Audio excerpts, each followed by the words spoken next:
ก็ล่อยับออกก่อนเด็กน้อยพี่โอ้เนาะเนาะเจ็บดิ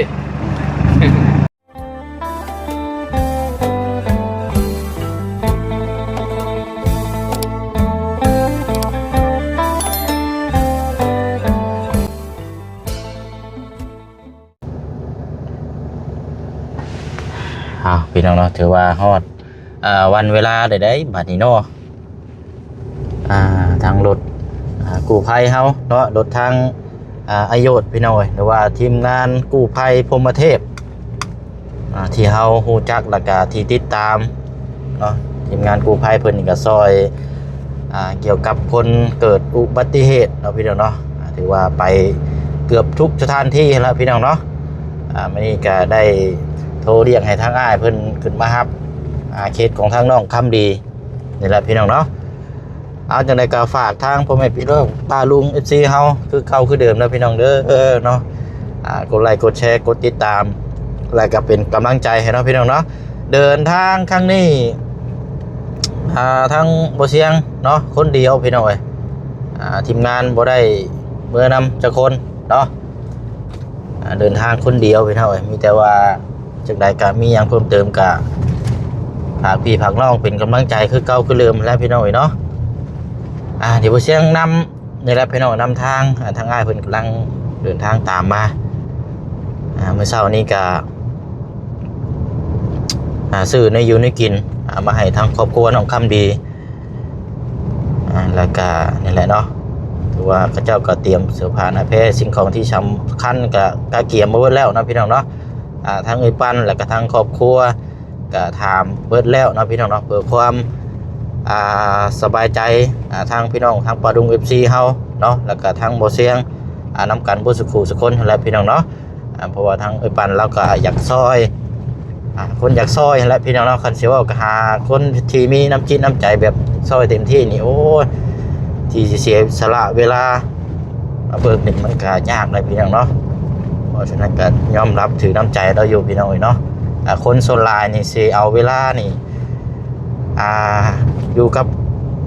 ใช้ชีวิตกับครอบครัวนี่จะหลายกว่าอะไรพี่น้องส่วนน้อยจะแบ่งใช้กับครอบครัวหรือว่าใช้แบบที่นี่เป็นอย่างยากเนาะพี่น้องเนาะอะไรเนาะเดี๋ยวไม่แต่ว่าจะให้ทางได้เพิ่นเดินทางลงเมื่อส่งก่อนเนาะเมื่อก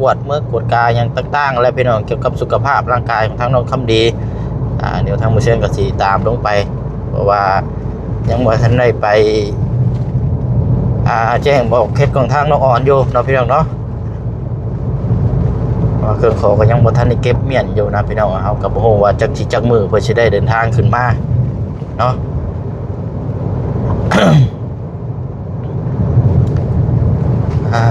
ขอกำลังใจในเด้อพี่น้องเด้อเนาะทั้งผู้ป่วยเนาะทั้งผู้ป่วยทั้งผู้ไปผู้มานำกันเบิดสุขุสุคนเนาะพี่น้องเนาะนี่แหละก็ขอให้ผ่านพ้นผ่านไปด้วยดีเนาะพี่น้องเนาะต่างคนก็ต่างอยากให้เราอยู่ดีมีแห้งให้กลับมาคือเก่าคือเดิมมาแล้วพี่น้องเนาะถึงสิบ่เต็มร้อยแต่ว่าก็ขอให้ดีนะพี่น้องเอ้ยเนาะเพราะว่าเราก็น่าจะเป็นทั้งเสาหลักอีกทั้งครอบครัวอีกคนนึงทางน้องคำดีกัน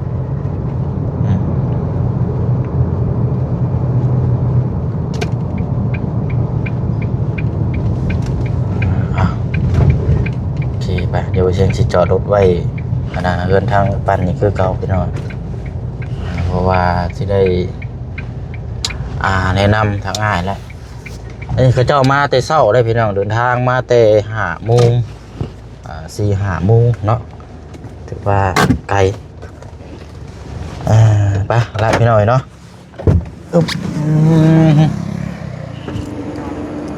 พร้อมได้อ้ายบาทนี่ใส่ปันเราขึ้นเทิงแล้ววะโดยโดยเอาโดยจะคน2 คนเนาะเอาก็กันอีกคือเก่าเดี๋ยวขึ้นไปเซ็นนี่ให้ด้วยเดี๋ยวตามเข้าไปนี่ก็ได้ เบาๆเบาๆเบาๆ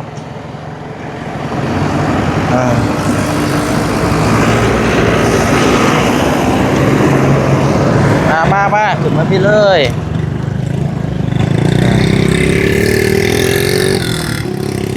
ทางนี่มีเส้นเดียวพี่น้องเอ้ยทางนี่มีเส้นเดียวทางนี้มีเส้นเดียวเพราะว่าตัดเขาโค้งไปพุ่นละเนาะเนาะสบายดีเด้อพี่น้องเด้อเนาะสบายดีพี่น้องนำกันอีกรอบหนึ่งเนาะพี่น้องเนาะก่อนอื่นขอขอบใจทางผู้ใหญ่ใจบุญเนาะที่ได้สดซอยเคสของทางน้องคำดีราคาที่เชื่อใจวางใจทางผู้เสี่ยงนี่เป็นสะพานบุญให้เนาะพี่น้องเนาะไปเนาะเดี๋ยวเราเพิ่งน้ำกันพี่น้องยังไม่ทันได้กินข้าวอยู่เนาะ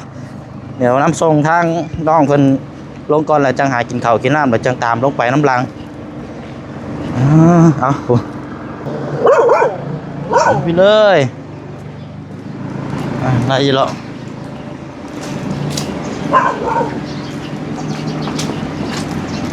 นี่ข้างยังมีขี้ตมนะจังน้อยอยู่นี่พี่น้องทุบ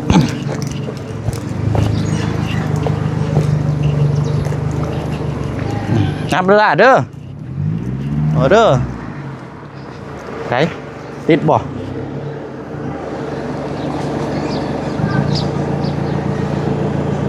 ตรงทางแห้ง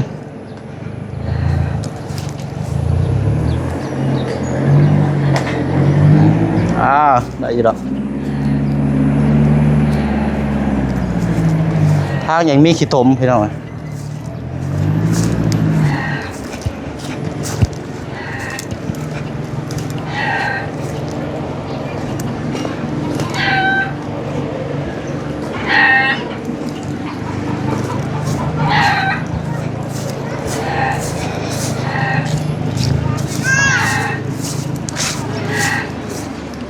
ง่ายมั้งเนาะ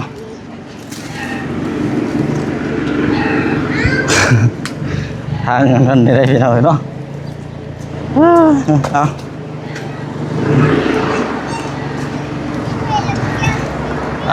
ได้หรอก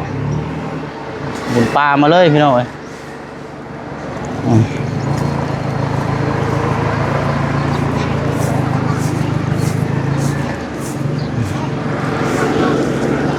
คนงับเด้อได้เด้อ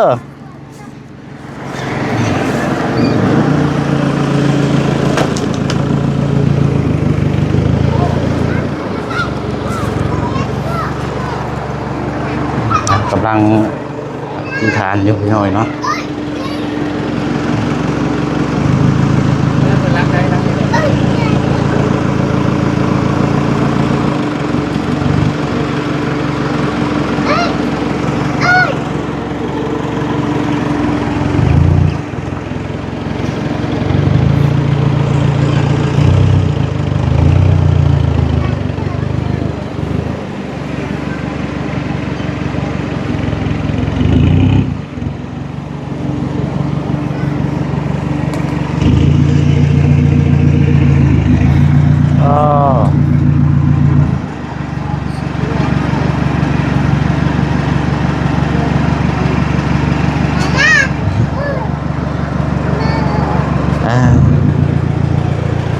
ได้แล้วเนาะ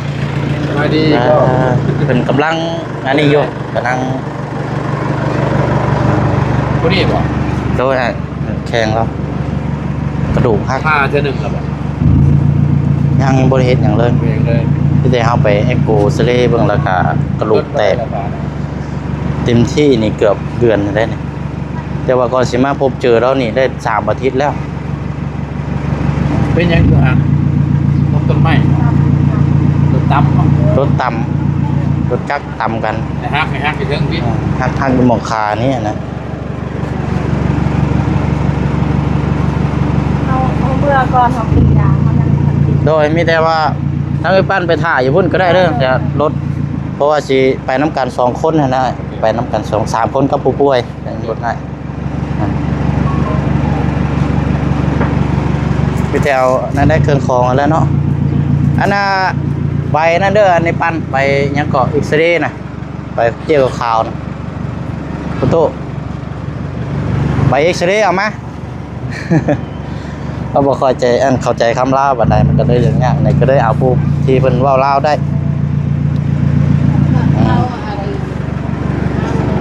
มีบ่ใบนะเอาใบมาก่อนเอาไว้ลงมาเอาเครื่องมานับบ่ลายเนี่ยบ่ ก็คือไม่ได้มาบอก บ่แล้วมันจะหลอก นะรถนี่ก็นี่แหละพี่น้องก็สิโจมลงมานี่เด้อรถละเนาะเอาก็เลยยับออกก่อน อ๋อเด็กน้อยหลาย โอ้ยสิแหละเฮาไปแต่ละบ้านนะระวังยากคือหยัง นั่นแหละใครอยู่แต่เขาจักยา หลายแฮง จักหลีหลายแฮง หลายใช้ใบขาวเจียวใบขาวมาให้เบิ่ง เยี่ยมเด็กๆเยี่ยมครบกับพี่ พวกมีเลนน้ำบ่เอาใบมาดิครับใบพาเพิ่นไปกวดซ่องเบิ่งอันน่ะห้องหมอลาวเวียดกระดูกหัก พาไปแล้ว นี่เด้แตกเลยนักเติบอยู่ สวรรค์เนาะเอาได้ว่า โทรถามเพิ่นว่านั่นอยู่ ได้เนาะ โทรถามทางแพทย์เพิ่นว่าได้อยู่ส่งรูปให้ส่งรูปให้เราเบิ่งนะว่า เนี่ยกล้ามเนื้อมันดึงกระดูกเข้ามาใน โดย เราต้องไปนอนหมอแล้วดึง โดย ดึงจนกว่ากระดูกตัวนี้นะจะออกมาสื่อกับตัวนี้ อืม ในห่างจากกระดูกตัวนี้ประมาณเกือบเซน เดี๋ยวจังสิพาไล่บ่ แม่ ต้อง แล้วเขาดึงมันจะจัดเนี่ยมาให้มันสื่อกันเพราะมันสวนกันอีกสี่แหละเห็นยังบ่ได้ มันต้องลงไปนี่ต้องดึงก่อนบ่ แม่มันจะมีลูกพวง อื ประมาณ4-5 โลบ่ได้พวงไว้ดึงเนี่ยแหละ โดยโดย ดึงแล้วเขาสิพยายามมากวดตลอดจนกว่ากระดูกตัวนี้มันจะมาสื่อกันกินได้เริ่มเลย ที่ใช้เวลานี่คาดว่าจักมื้อไอ้ตามใหญ่ว่า ทีไล่ก็2-3 วัน เคสแบบนี้นะก่อนเพื่อสิผ่าตัดได้เนาะ ต้องได้ดึง อืมต้องหลายขั้นตอนเนาะ แม่ โอ้สา พอ ว กันบ่ดึงกล้ามเนื้อแล้วมันดึงกลับไปเลยนี่ นักเติบอยู่ซะเนาะ เจ็บมันก็ขาด แต่ว่ายุคนี่ธรรมดาบ่ได้เจ็บเด้ แสดงว่ามันเข้ากันแล้วป้าโดนไปกะเพิ่นว่าห่างกายรักษาตัวเองนะ โดย ป้าโดนไปเลยกันแล้วเลยใส่บ่ได้เลย อีกเครื่องหนึงอ่ะมันอยากเริ่มรีบแล้ว แม่นเพราะว่ายังบ่ได้ใส่เวียก มันอยากตายเลย ห่างกายเฮามันจะดึงขึ้นหมดตัวเราสิบ่ได้ใส่เวียก ครับ แสดงว่าคันว่าร่างกายเจ็บนี่แสดงว่ายังมีสิทธิ์ที่ว่ายังบ่ทันได้ต่อเนาะ แม่น อันนี้มันเราบ่ได้ค่อยเจ็บปานใดนะ มันปวดตัวเอง แสดงว่าร่างกายปัวตัวเองแล้วเนาะ แม่คือปวดตัวเองให้มันบวมๆ อืม เอาไงป้าเลยกะแล้วเลยครับตัวนี้ใส่บ่ได้เลย ย่างไปข้างเดียวเนาะ แม่นหอยซื่อๆนี่แหละหอยคน อื เดียว ม ซื่อ เอาซะเนาะ ๆที่เดี๋ยวไปพา โดย ลงได้บ่ลูก บ่ได้แล้วต้องโจมแล้วยับบางแน่ผู้น้อยนะเอาไปแน่ผู้น้อยนะไผน่ะตู้ไผนั่นน่ะ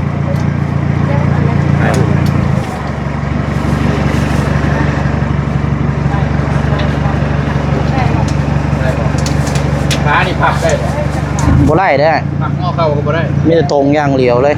มีแต่จมลากกระโตลงมาเลยจมตึ้งให้ลงเลย อ่า เขาบอดใส่ซะบ่ได้จะได้สิเจ็บแล้วมันสิยาก อืม นอนบอดซื่อเลยใส่บอดลงมาเลย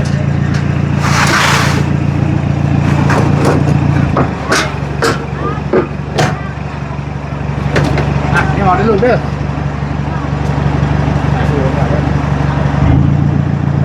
หมอได้ลูกเด้ออย่าไปอย่าตามไปเพราะอย่าเจ้านั่งได้ดีเด้อเพราะเจ้าจะลง ให้เรานั่งแล้วดึงบ่นั่งแล้วดึงเอาเนาะ จะนั่งแล้วนอนเลยเหรอเด้อยกก้นไม่ได้ป่ะ ได้อยู่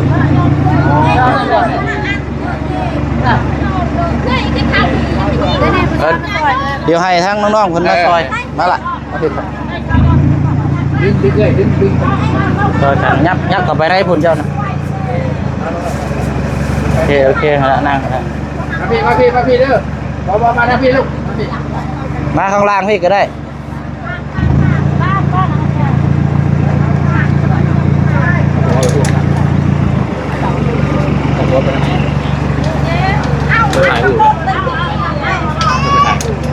อืม มาเลย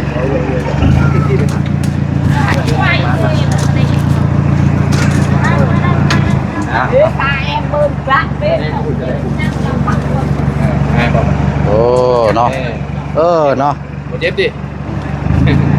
เอาหมอนมาเอาหมอนมาใส่หมอนมีหมอนบ่ จะลมแล้วก็เนาะติดไปเลยติดแล้ว เจ็บบ่ ได้เลยเนาะ ได้บ่บ่เจ็บดิ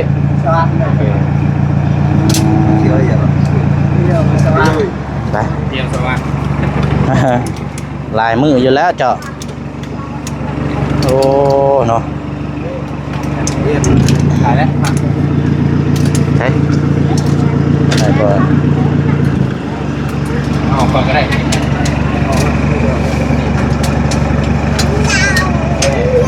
อืม เออ โอ้มันบ่ไหลบ่ รับเลย รอบแรกจะมันไหลเนาะอันน่ะแล้วไอ้เนาะบัดนี้เนาะ จะคนจะไปน มีคนหนึงก็เอาไปรับอยู่หมองรถเฮาแล้วเราสิไปนำ ำไปมานี่ โดย เดินทางได้มาจะได้ ทางเนาะโอเคไปเนาะพี่น้องเดี๋ยวไปรัดกันอยู่ทางอยู่พุทธในปั่นอย่างรัดมาทางพี่คือเก่าพี่น้องเนาะทางอ้ายเพิ่นว่ากระดูกมันหักษาโตแล้วกินนี่พี่น้องเนาะอาจจะใช้เวลาดึงก้อนเดี๋ยวจังสิผ่าตัดเต็มที่นี่2-3 มื้อว่าซั่นเนาะตามที่เพิ่นวิจัยมาแต่ว่าอันนี้ทางอ้ายผู้ที่เพิ่นมีประสบการณ์ได้พี่น้องเอ้ยเนาะ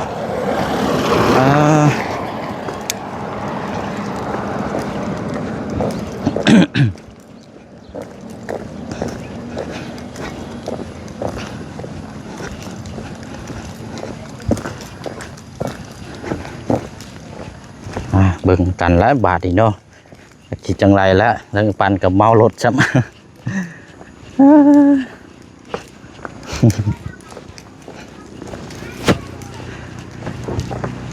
เอาเตรียมพร้อมเลยได้บาทนี่กินแล้วบ่ยา จักสิเบิ่งคนป่วยจักสิเบิ่งคนผู้ไปน้ำแล้วเจ้าบาทนี่เนาะอันน่ะเพชรเจ้าตัวที่ว่าเป็นภาษาลาวหั่นบ่ตัวนั้นบ่ ปันดีละ โอเคมีอย่างเดี๋ยวจังเขาสิแทบถามเด้อมีแต่ว่าลงไปก่อนเดี๋ยวเขาสิตามลงไปน้ำหลังเด้อ เขาลงนะ กำลังลงมาไปอันนั้น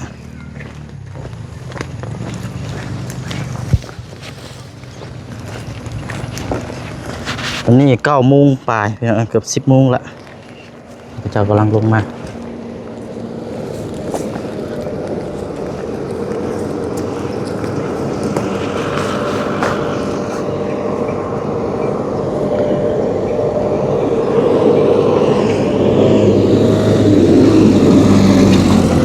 ว่างอยู่กับหนาว ก็ได้อยุคันเจ้านางข้างหน้าให้น้องคนหนึงเพิ่นมานั่งข้างหลังก็ได้ พอน้ำเขาเลย ได้อยู่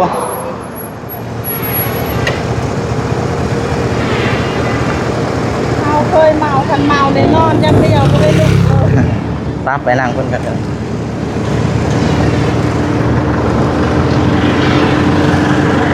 มันว่าเอ้ยเราว่าอยากขอนั่งข้างหน้าเราเมารถนะ ได้ เนาะจะให้ทั้งน้องคนอื่นก็ได้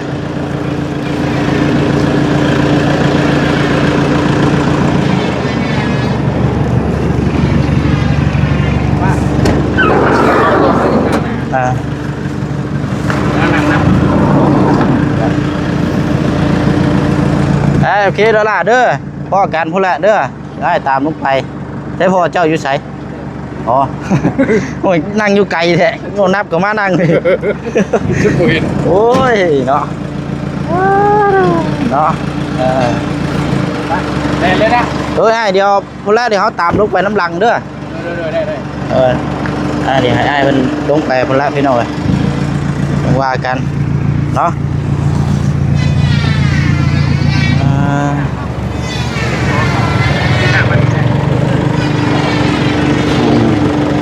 ไปซื้อน้ำ ซื้อน้ำบ่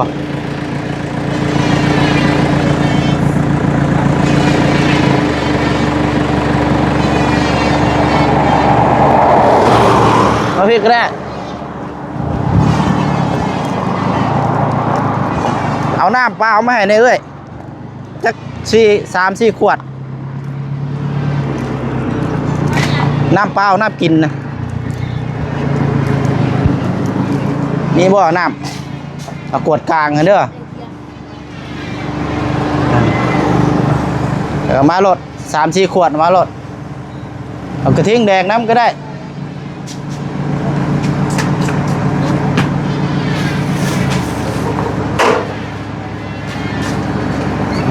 เดี๋ยวเราเดี๋ยวซื้อก็ได้หรออันนั้นเรื่องเอาเลยก็ได้เดี๋ยวเอาใจเอาเนื้อละน้ำเบื่อแล้วนี่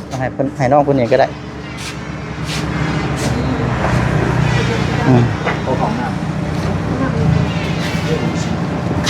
น้องที่ก็ได้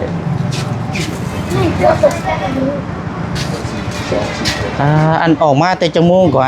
เอาหาโมงตรง 5 โมงตรงโอ้ถือว่าไวอยู่เนาะตอน8 โมงครึ่ง นี่น้ำอ่ะเขาเข้าห้องน้ำแล้ววะ ห้องน้ นี่มาห้องน้ำเลย ำน้ำข้างหลังป่ะเดี๋ยวเอาเดี๋ยวได้เดี๋ยวเอาสิใจายก็ได้เด้อ เด็กทางอะไรได้บ้านได้ ห้องน้ำอยู่พี่อยากอัน เขาไปไหนคุณ คืออันคันว่าน่าจะไปเข้าปั๊มอยู่หันไปยังล่ะปั๊มน้ำมันลงไปขวามือเด้ลงไปปั๊มน้ำมันมองก้อนสิฮอดดาดสะเลนหามีอยู่โอเคเนาะอันเท่าไรกูเอ้ย51โอเคเอาเดี๋ยวเอามาให้เด้อเนาะเอาไปพอกันเด้อทางปลอดภัยพอกันอยู่พุ่นละ